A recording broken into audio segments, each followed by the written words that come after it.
오늘은 하나님 나라라는 제목으로 하나님 말씀을 증거하도록 하겠습니다. 죄송합니다. 잠깐만 물을 마셔도 될까요? 네.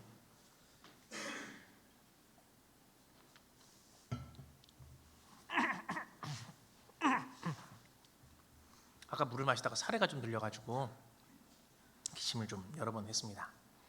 네. 창세기 말씀을 이어가다가 먼저 하나님 나라에 대한 개념을 좀 이야기했으면 좋겠다라는 마음이 좀 강하게 와서 하나님 나라에 대해서 특별히 로마서의 말씀을 전하게 되었습니다. 네. 하나님 나라 참 많이 들어봤죠. 하나님 나라란 무엇일까? 하나님 나라란 말은 참 많이 하는데 도대체 하나님 나라라는 것이 정체가 어떻게 될까라는 생각을 하게 될 때가 있습니다.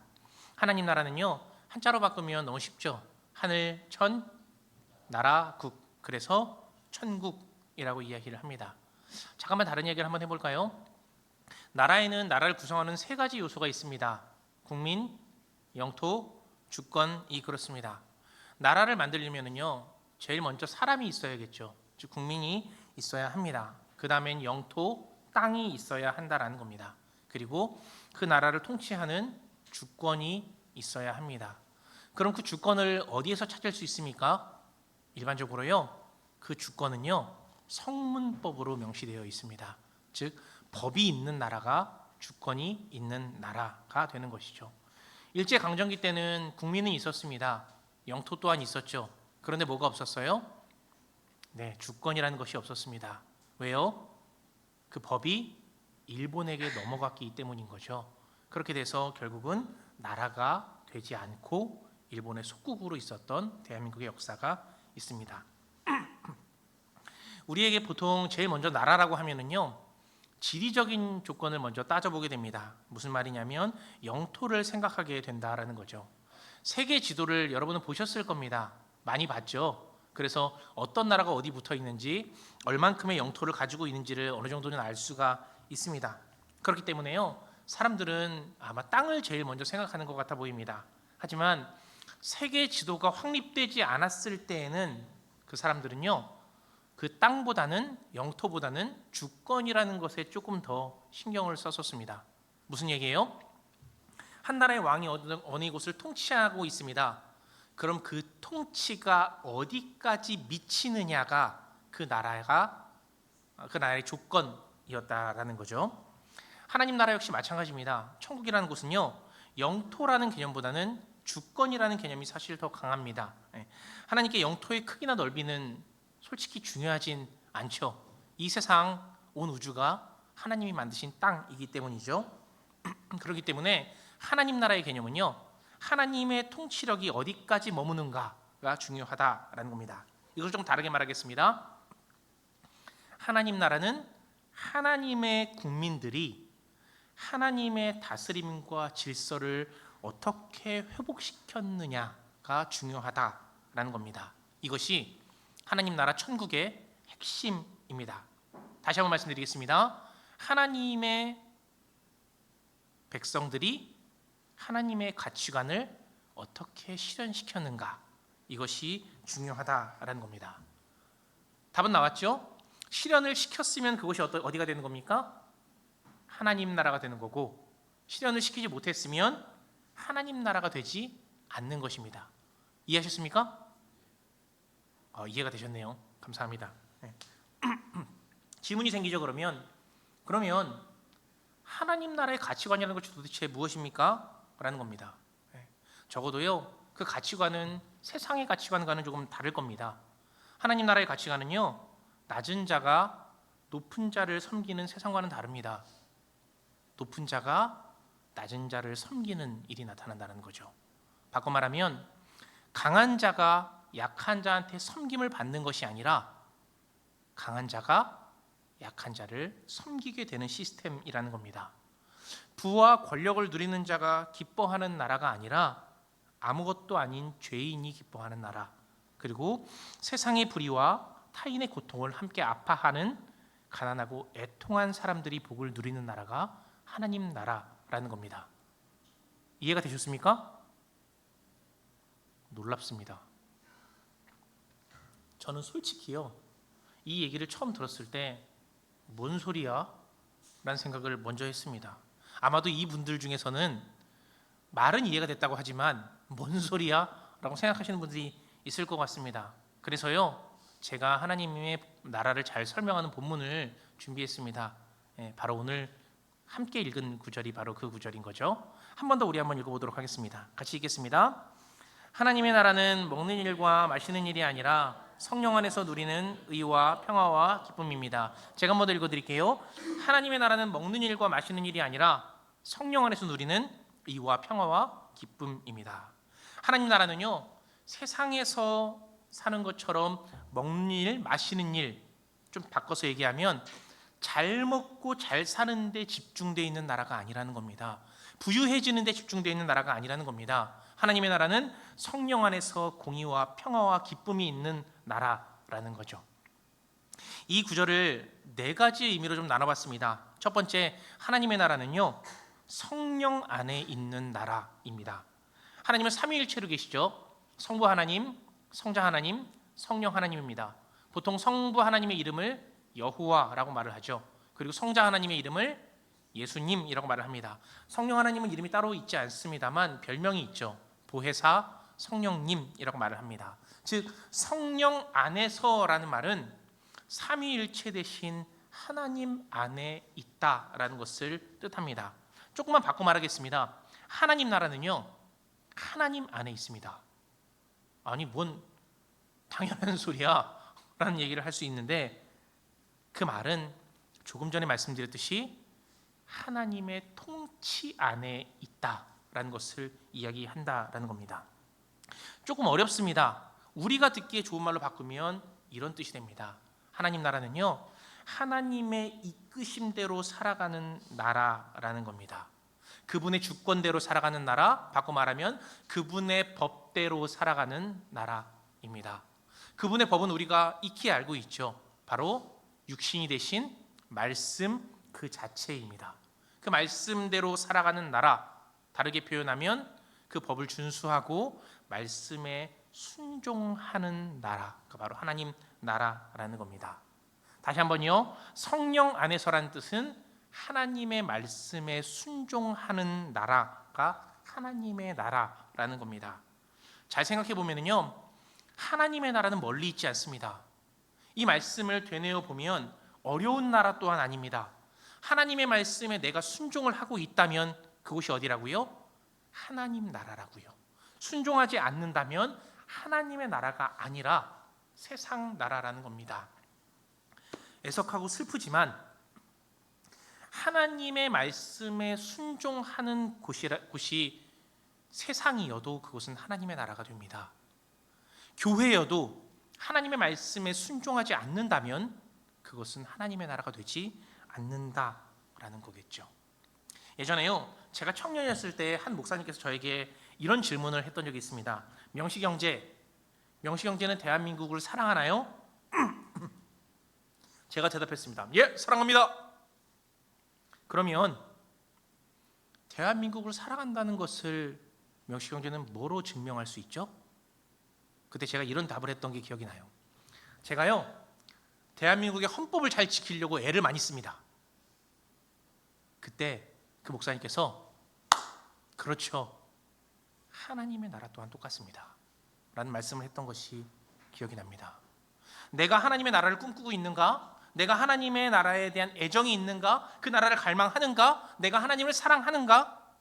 어렵고 복잡한 것 같지만요, 굉장히 단순한 원리에 있다라는 겁니다. 어떤 것에요? 내가 그 말씀에 순종하고 있는가라는 것이 정답이라는 거죠. 내 삶의 기준에 하나님 말씀이 기준이 되면, 첫 번째로 이것에 기준이 되어 이것에 순종한다면 나는 어디에 있어도 하나님의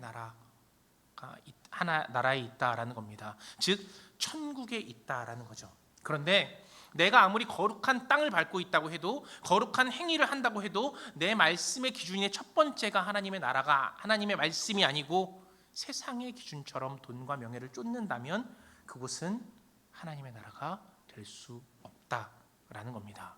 그래서요, 우리에게 항상 이 질문으로 우리의 믿음을 점검해야 합니다. 나는 순종하고 있는가? 바꿔 말하면 나는 하나님의 나라를 갈망하고 있는가? 그 말씀에 대한 찔림과 회개가 나타나고 실천이 나타난다면 분명히 여기 계신 모든 분들 다 하나님의 나라를 이루시는 분들이 될 것입니다. 믿습니까? 네, 그렇습니다. 다시 한 번 더 말씀을 한번 돌아가 보겠습니다. 14장 17절 한번 같이 읽겠습니다. 함께 읽겠습니다.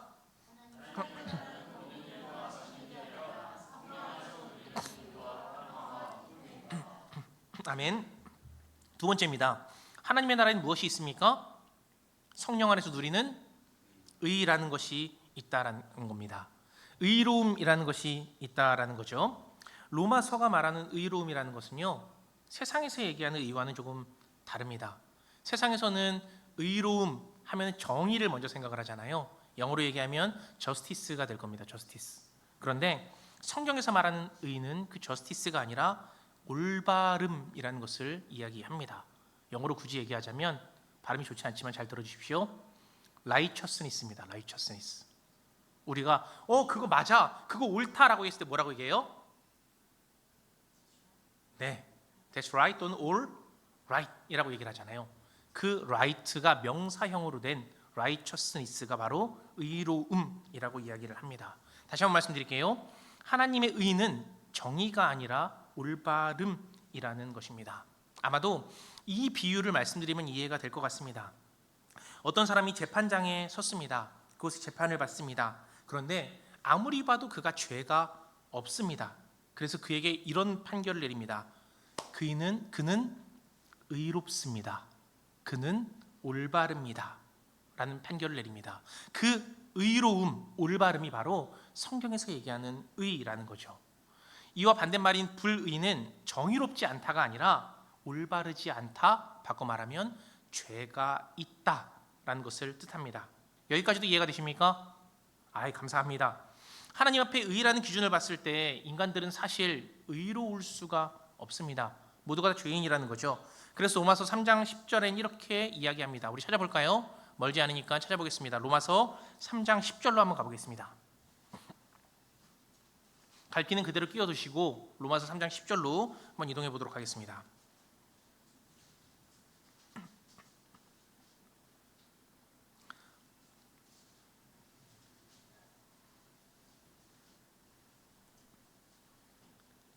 다 찾으셨으면 함께 읽겠습니다. 성경에 이렇게 기록되어 있습니다. 의인은 없다, 한 사람도 없다. 아멘. 인간은 의로운 사람은 아무도 없다라는 겁니다. 다 불의하다라는 거죠. 왜냐하면 인간은 다 죄인이기 때문이다라는 겁니다. 이 부분이요, 세상에서 복음을 전할 때 가장 많이 충돌하는 지점이기도 합니다. 왜? 길거리에서 우리가 전도를 할 때 사람들이 교리책을 보통 가지고 전도를 하잖아요. 근데 만나자마자 처음부터 뭐라고 얘기해요? 당신은 죄인입니다. 당신은 불의합니다. 그럼 그 말을 듣는 사람이 뭐라고 얘기해요? 내가 왜요? 나 지금 법도 잘 지키고 있고 내가 잘 살고 있는데 왜 불의합니까? 이렇게 말하죠. 그 이유는 세상에서 얘기하는 의라는 개념과 하나님 나라의 의의 개념이 완전히 다르기 때문에 그런 겁니다. 세상은 정의를 말하지만 하나님 나라는 죄의 유무를 판단하는 기준이 바로 의로움이라는 거죠. 그렇기 때문에요, 의롭게 되는 방법 또한 다릅니다. 세상에서는 그냥 법을 지키면 의로워지는 거죠. 하지만 성경에서 봤을 때 의롭게 되는 기준은 불순종한 죄인들이기 때문에 우리 모두가 다 의롭게 될 수가 없다라고 말을 합니다. 우리 자체는 의롭게 될 수 없다라는 거죠. 그런데 방법이 딱 하나 주어진 것이 있습니다. 이것도 한번 찾아볼까요? 로마서 5장으로 한번 가보겠습니다. 5장 1절입니다. 로마서 5장 1절입니다.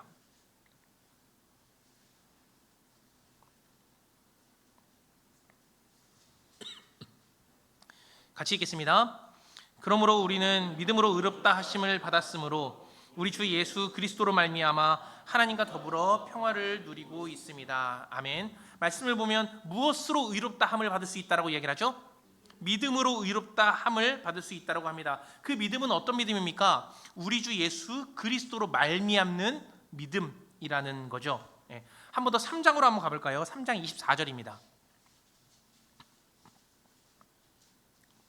믿음으로 의롭다 함을 받는데 그것이 주 예수 그리스도로 말미암는 것인데 구체적으로 어떤 것인가라는 거죠. 3장 24절입니다. 같이 읽겠습니다.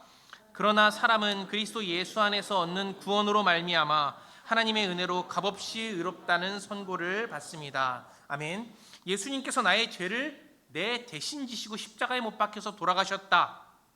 그 구원을, 그 은혜를 믿는 믿음으로 우리는 비로소 의롭다함을 받는다라는 겁니다. 의롭다 하는 선고를 받게 된다라는 거죠. 로마서에서는요, 이 의로움을 얻는 방법이 단 하나, 이것뿐이라고 이야기를 합니다. 즉 예수 그리스도께서 내 죄를 대신해서 십자가에 못 박혀 돌아가셨다는 것을 믿는 믿음, 그 믿음으로 말미암아 우리는 의롭다함을 받게 된다라는 거죠. 하나님 나라는요, 이 의로움이 있어야만 갈 수 있습니다. 즉 구원과 은혜에 대한 믿음이 있어야만 갈 수 있다라는 거죠. 죄송한 얘기지만요, 착한 사람, 힘센 사람, 열심히 산 사람, 봉사를 많이 한 사람, 법을 잘 지키는 사람, 하나님 나라에 가는 기준은 그런 기준들이 아닙니다. 하나님께서 옳다고 인정한 사람, 다르게 말하면 믿음을 가지고 있는 사람, 그 믿음은 십자가에서 예수님이 내 죄를 대신해서 대신 못 박혀 돌아가셨다라는 것에 대한 믿음을 가지고 있는 사람만이 하나님 나라에 들어갈 수 있다라는 겁니다. 그렇다면 우리에겐 좀 몇 가지의 질문이 생기게 되죠. 그러면 예전에 고려시대나 삼국시대나 조선시대에 살았던 사람들은 어떻게 되는 건가요? 라는 질문을 가지게 됩니다. 죄송하지만 이 질문은 넘기도록 하겠습니다. 왜냐하면 저에 대한 신학적 견해가 있지만 이것을 다 설명드리기에는 예배 시간이 좀 모자랄 것 같다는 생각이 들어서요, 이거는 좀 넘기도록 하겠습니다. 하지만 확실한 것은 우리라는 공동체입니다. 이 우리는 예수 그리스도에 대해서 들었고, 그리고 예수 그리스도에 대한 성경을 가지고 있고, 또 그것으로 인해서 그 복음을 들었던 사람들입니다. 그러니 우리는 그 믿음을 가지고 있어야만 하나님의 나라에 들어갈 수 있다라는 거죠. 믿음이 있느냐 없느냐가 의롭게 되느냐 아니냐의 기준이 되기 때문입니다. 성도님들, 바라기는요, 우리가 늘 찬송으로 고백을 하잖아요. 돈으로도 못 가요 하나님 나라, 힘으로도 못 가요 하나님 나라, 거듭나면 가는 나라 하나님 나라, 그 다음 가사가 뭐죠? 믿음으로 가는 나라 하나님 나라. 그 믿음이 우리에게 있었으면 좋겠습니다. 그래서 우리 모두가 다 하나님 나라에, 영원한 하나님 나라에 도달하는 속한 자녀들이 되기를 간절히 소망합니다. 다시 한번 로마서 14장 17절 한번 돌아가 볼까요? 한 번 더 같이 읽도록 하겠습니다. 로마서 14장 17절입니다. 같이 읽겠습니다. 하나님 나라는 먹는 일과 마시는 일이 아니라 성령 안에서 누리는 의와 평화와 기쁨입니다. 세 번째죠. 성령 안에서와 의는 이야기를 했습니다. 세 번째 어떤 것이 있습니까? 평화라는 것이 있습니다. 잘 생각해 보십시오. 평화. 평화란 무엇입니까? 평화롭습니다.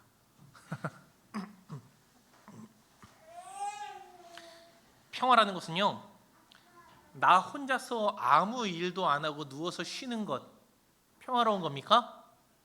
예, 평화로운 겁니까? 사실 평화라는 것은 관계 가운데 있는 것이 평화입니다.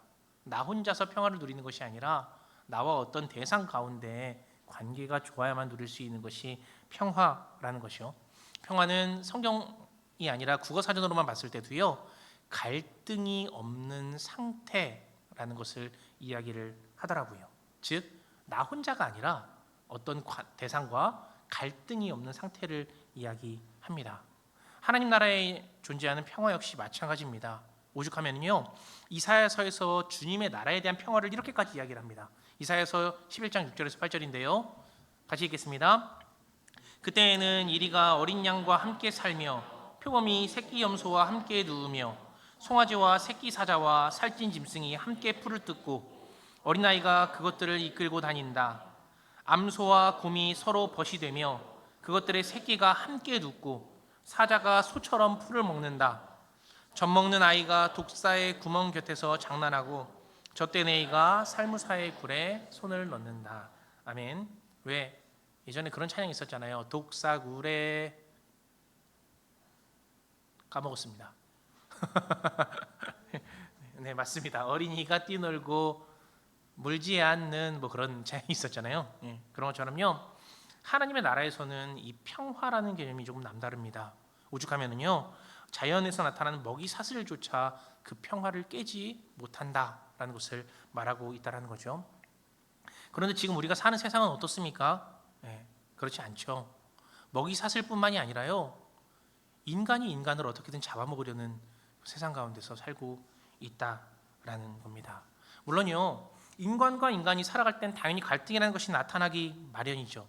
그런데 하나님 나라의 특징은 갈등이 갈등으로 남는 것이 아니라는 겁니다. 오히려 갈등이 더 나은 은혜와 관계를 향한 단계가 된다라는 거죠. 왜요?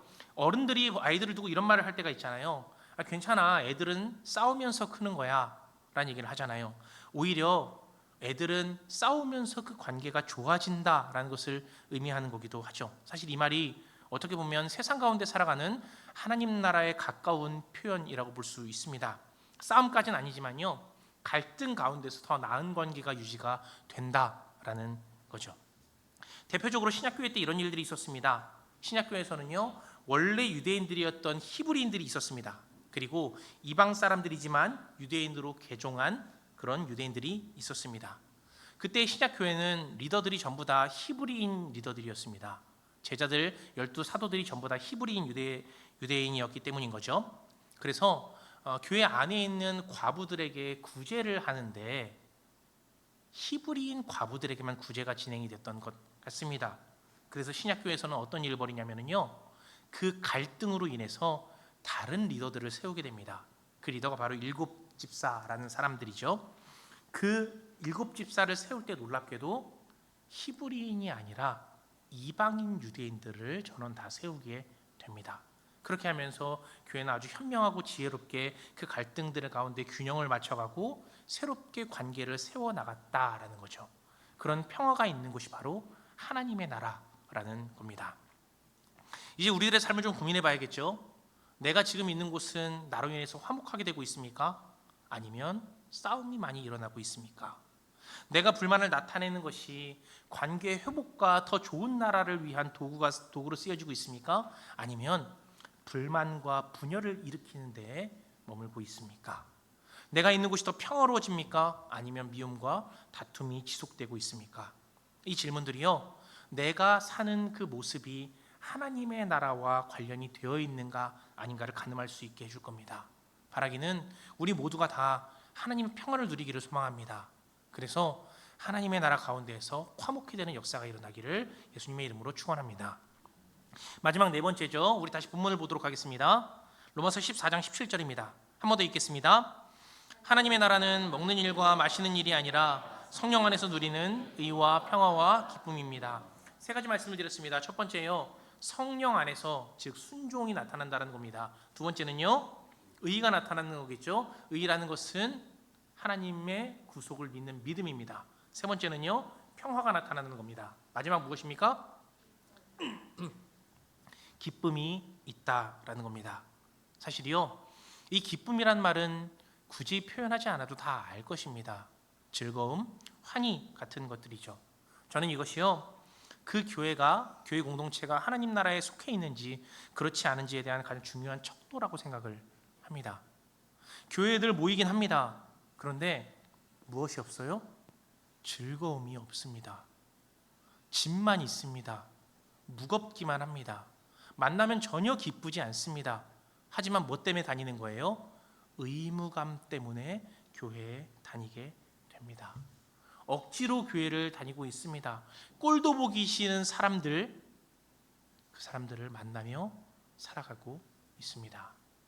그렇다면요, 당연히 그 교회는 하나님의 나라가 되지는 않을 겁니다. 다니면 다닐수록 지치고요, 힘들고요, 아프고요, 괴로울 겁니다. 물론 그 가운데에서도 하나님은 하나님의 나라를 이루어가기를 원하실 겁니다. 다만 그 교회 공동체가 그렇게 건강한 공동체는 아니라는 말씀을 드리는 것 뿐입니다. 이 기준대로 저희 교회를 한번 돌아보게 됩니다. 나는 우리 공동체 가운데에서 기쁨을 느끼고 있는가? 즐거움을 느끼고 있는가? 의무감만으로 다니고 있지는 않은가? 그럼 그곳이 하나님의 나라가 되지 않는다라는 거겠죠. 지난주에요, 제가 찬양단에게 좀 이야기를 했었는데, 찬양을 하고 있는 그 모습을 보면서 아내가 저한테 이런 말을 했습니다. 별로 즐거워 보이지가 않네요. 아마 그때 저는 기교를 부리기 위해서 상당히 애를 썼던 것 같습니다. 하나님께 찬양을 드리는 것이 아니라 내가 더 잘 보이기 위해서 노력을 했던 것 같습니다. 저에게는 그때 즐거움이 당연히 있지 않았겠죠. 하나님의 나라가 되지 않았을 겁니다. 그런데요, 이번 주 어제 토요일에 같이 교회 식구들을 만났었거든요. 청소하러 만났지만 청소하진 않았습니다. 그런데 그 식구들의 만남 가운데 그 안에서 오는 기쁨과 즐거움이 저에게 있더라고요. 그래서 하나님께 감사를 드렸습니다. 성도님들, 교회 어떻게 다니십니까? 기쁨과 즐거움 가운데 다니시고 계십니까? 목장 모임 어떻게 나오십니까? 설레는 마음과 감사하는 마음으로 나오고 계십니까? 아니면 그저 의무감 때문에 나오고 계시지는 않습니까? 사실 저는요, 지금도 의무감 때문에 나가는 모임들이 있습니다. 그 가운데서 하나님의 은혜는 크게 느끼지 않습니다. 이런 생각을 하는 거죠. 그냥 저렇게 되지 말아야겠다 라는 생각만 합니다. 하지만 분명히 그곳에서도 하나님은 저에게 하나님의 나라를 이뤄가라는 명령을 하실 겁니다. 그래서 마음에 들진 않지만 꾸준하게 그곳을 다니고 있습니다. 말씀을 한번 정리해 볼까요? 하나님 나라에 있는 것들이 있습니다. 첫 번째는요, 성령 안에서라는 말씀 속에서 하나님 안에 순종이 있다라는 겁니다. 두 번째는요, 믿음으로 구원받은 의가 나타납니다. 그리고 관계 가운데 평화가 있습니다. 마지막으로 즐거움과 환희가 나타난다라는 거겠죠. 에이 목사님, 이런 공동체가 어디 있어요? 찾을래야 찾을 수가 없죠. 맞습니다. 그런데 놀랍게도요, 성경 가운데서 그런 공동체가 나타나고 있습니다. 구약을 보면은요, 희년이라는 말씀이 있죠. 희년이 뭡니까? 종되었던 사람을 다 풀어주고 빚으로 받았던 것들을 다 돌려주고 그리고 탕감해주고 그리고 땅으로 샀던 것들을 다 돌려주는 나라가 바로 희년이라는 거죠. 50년마다 한 번씩 찾아오는 이스라엘의 아주 큰 절기입니다. 그 절기를 통해서 하나님은요, 하나님의 나라를 이루고 싶으셨던 것으로 보입니다. 그래서 희년은 실제로 하나님 나라의 모형이라는 말을 신학자들은 많이 하죠. 놀랍게도요, 이스라엘 민족들은 이 희년을 단 한 번도 지키지 않습니다. 즉 하나님의 나라가 이루어지지 않았다라는 거죠. 그런데 그보다 더 신실하게 희년의 가치관을 성공시킨 공동체가 나타납니다. 그것이 바로 신약에 나와 있는 신약교회가 그런 공동체입니다. 신약교회는요, 단순히 빚을 졌던 걸 탕감해 주는 정도가 아니라 자신에 있는 모든 것을 팔아서 공동체를 먹여 살리는 공동체가 되었습니다. 그리고 또요, 모든 사람들이 종에서 해방되는 정도가 아니라, 왜 빌레몬에게 바울이 이런 말을 하죠. 내 종이었던 오네시모를 종이 아니라 너의 형제처럼 대해 주어라 라는 말씀을 하죠. 그 말씀처럼 모든 사람들이 다 형제 자매가 되어 함께 기뻐하고 즐거워했던, 그렇게 평화롭고 순종했던 공동체가 바로 신약 공동체였다라는 겁니다. 이렇게 하나님의 나라가 온전히 이루어진 역사가 있었다라는 거죠. 아주 놀라운 일입니다. 그런데요, 그 말씀을 보면서 저는 이런 생각을 했습니다. 하이사랑교회가 이렇게 됐으면 좋겠다. 하이사랑교회 가운데에 순종이 나타나고 믿음이 나타나고 평화가 나타나고 즐거움이 나타났으면 좋겠다. 서로의 아픔을 함께 애통해하며 안타까워하며 우리 모두 다 가진 것이 없는 죄인이라는 고백 가운데에서 신앙을 이루어가는 나라가 되었으면 좋겠다라는 생각이 들었습니다. 그런데요, 본문 말씀을 보면서 한 가지 놓친 단어가 있더라고요. 우리 본문 한 번 더 볼까요? 같이 한 번 더 읽겠습니다. 하나님의 나라는 먹는 일과 마시는 일이 아니라 성령 안에서 누리는 의와 평화와 기쁨입니다. 순종, 믿음, 의, 평화, 기쁨이 다 있었으면 좋겠다라고 생각을 했는데, 저는 성령 안에서 그것을 누렸으면 좋겠다라는 생각이 한 번 더 들게 되었습니다. 단순히 존재하는 것과 누리는 것은 너무 다른 거잖아요. 내가 재산이 있어도 그것을 누리지 못한다면 그것은 재산이 없는 거나 마찬가지이지 않습니까? 그것처럼 우리 모두가 다 이 모든 것들을 누렸으면 좋겠다라는 생각이 들었습니다. 멋있잖아요. 서로를 자기 몸처럼 사랑하는 공동체, 예수님을 진심으로 따르고 그 대속에 감사하며 믿음을 가진 공동체, 그리고 항상 가는 곳마다 평화가 있고 의의가 나타나고 기쁨이 있는 공동체. 저는요, 우리 교회가 정말로 그런 교회가 되었으면 좋겠습니다. 즉, 여기는 한 사람 한 사람이 걷는 그 모든 길이 무엇이 됐으면 좋겠어요? 하나님의 나라가 되었으면 좋겠다라는 생각을 합니다. 우리요, 이것을 두고 같이 기도했으면 좋겠습니다. 그래서 이거를 이뤄가는 놀라운 공동체가 바로 하이사랑 공동체, 우리 모두가 되기를 예수님의 이름으로 간절히 축원합니다. 이제 한 번 더 주님의 뜻을 물으며 침묵 기도하겠습니다. 하나님이 오늘 나에게 무슨 말씀을 하셨습니까? 나의 생각을 바꾸라는 것은 없었습니까? 더 나아가서 이건 내가 행동으로 결단해야 할 거야 라고 말씀하신 것은 없었습니까? 이제 우리 다 같이 1분 동안 침묵 가운데 기도하도록 하겠습니다.